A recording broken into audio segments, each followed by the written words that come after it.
Bread से रसमलाई शायद सुनने में सिंपल लगता हो, लेकिन इसका रिज़ल्ट बिल्कुल शाही मिठाई जैसा आता है। ये रेसिपी इतनी इजी है कि बिगिनर्स भी परफेक्ट बना सकते हैं, और सबसे अच्छी बात, सिर्फ 10 से 15 मिनट में ready. Hello everyone, I am Prisha और आप देख रहे हैं देसी तड़का विद प्रिशा। और आज हम बनाने जा रहे हैं झटपट बनने वाली एक स्वीट डेजर्ट जो है ब्रेड से बनी। और एंड में मैं आपको एक छोटा सा टिप भी बताऊंगी जिससे ब्रेड बिल्कुल मशी नहीं होगा।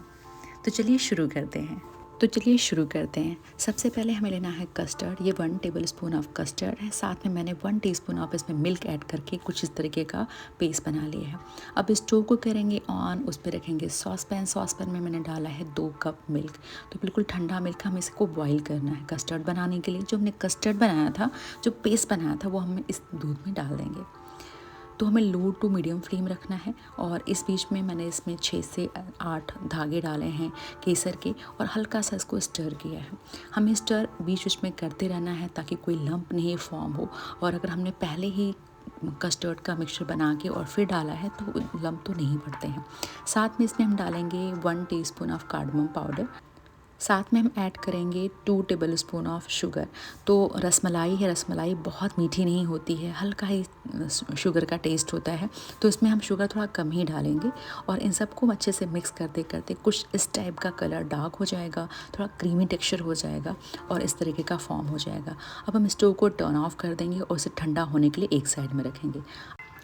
तो अब हम बनाएंगे स्टफ़िंग। ये स्टफ़िंग हम ब्रेड के बीच में यूज़ करने वाले हैं रसमलाई के लिए। तो सबसे पहले हमें स्टोव को ऑन करना है। 1 टेबलस्पून अब हम उसमें देसी घी डालेंगे। साथ में मैंने डाला है हाफ़ कप मिल्क पाउडर, और उतना ही हाफ़ कप डाला है खोआ। इसके साथ में हम डालेंगे 1 टेबलस्पून ऑफ कोकोनट पाउडर। इन सबको हम अच्छे से स्टर करेंगे। और साथ में हम डालेंगे half cup condense milk use करेंगे। मिल्क हम थोड़ा थोड़ा करके डालेंगे वरना जलने लगता है। तो मैंने थोड़ा सा डाला है, और उसका और जो बचा हुआ पोर्शन है वो मैं बाद में डालूँगी। तो हमें अच्छे से खोए को बिल्कुल बारीक कर लेना है, मिक्स करते रहना है साथ में। इस पूरे टाइम में हमें फ्लेम को लो ही रखना है, जलने नहीं देना है। और इस तरीके से अब मैं थोड़ा सा जो बचा हुआ हमारा कंडेंस मिल्क था वो मैं और ऐड कर दिया है। तो ये हमारी स्टफ़िंग तैयार हो गई है। और अब हम लेंगे ब्रेड। तो मैंने वाइट ब्रेड का यूज़ किया है। ये ऑलरेडी इसमें कॉर्नर कटे हुए हैं। अगर आपके पास कॉर्नर उसमें है तो पहले हमें साइड के कॉर्नर्स को कट कर लेना है। कुछ इस तरीके से हमें ब्रेड को फ्लैटन कर लेना है। जब हम ब्रेड को फ्लैटन कर रहे हैं तो ध्यान देना है कि बहुत लाइटली प्रेस करना है। बहुत हार्ड प्रेस करने से ब्रेड फट सकते हैं और टूट सकते हैं। तो मैंने सारे ब्रेड को एक एक करके फ्लैटन कर लिया है। अब हम करेंगे स्टफ़िंग। इन ब्रेड के बीच में स्टफ़िंग करेंगे।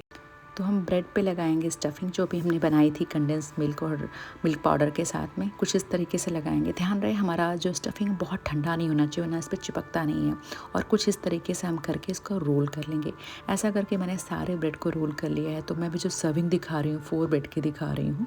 तो एक एक करके हमने रोल बना लिए हैं, और अब इसको हम सर्विंग डिश में डालेंगे।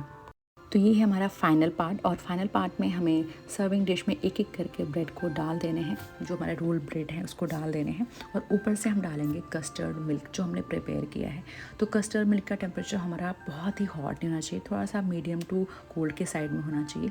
और इस तरीके से हम अच्छे से उस पर कस्टर्ड मिल्क डालेंगे। और आप देख सकते हैं ब्रेड कितने अच्छे से सोक कर रहा है कस्टर्ड मिल्क को। और इस बीच में हमें बिल्कुल ब्रेड को छूना नहीं है, शेक नहीं करना है, बिकॉज मशी हो जाता है। और जब हम ऐसा करते हैं तो थोड़ा थोड़ा करके हमें इसमें डालना है कस्टर्ड। अगर हमने एक साथ ज़्यादा डाला तो ब्रेड हमारा फट सकता है या बिल्कुल मशी हो सकता है। अब बारी है हमें इसको गार्निश करने की। तो सबसे पहले कुछ पिस्ताचियो लेने हैं, कुछ लेने हैं केसर, और साथ में लेने हैं रोज़ पेटल्स। तो इन सब के साथ मैं इसको अच्छे से गार्निश कर रही हूँ ऊपर से। अब हमारा डेज़र्ट रेडी है। अब इसे हम डालेंगे फ्रिज में। फ्रीज़र पार्ट में नहीं डालना है, फ्रिज में डालना है लगभग 2 से 3 घंटे के लिए। तो मैंने फ्रीज़र पार्ट में रख दिया है। आपको देखेंगे कि फ्रीज़र में रखने के बाद में थोड़ा सा थिक कंसिस्टेंसी हो जाती है, सेट हो जाता है अच्छे से। और ब्रेड जो है वो अपनी शेप फॉर्म कर लेती है। ऐसा नहीं कि वो फैल जाता है या टूट जाता है। तो ये 2 घंटे के बाद का लुक है, और बिल्कुल सेट हो गया है। और अच्छे से जो कस्टर्ड है अच्छे से ब्रेड में चला गया है, मिक्स हो गया है, जूसी हो गया है। तो मैं आपको 1 पर्सन की सर्विंग करके दिखा रही हूँ। आप बिल्कुल देखिए कितना सॉफ्टली आराम से कट गया, बहुत ही सॉफ्ट जूसी है, माउथ मेल्टिंग है बिल्कुल भी। तो ये डिश बहुत ही सिंपल है, डू ट्राई। और अगर आपको ये रेसिपी अच्छी लगी तो लाइक शेयर सब्सक्राइब करना नहीं भूलना।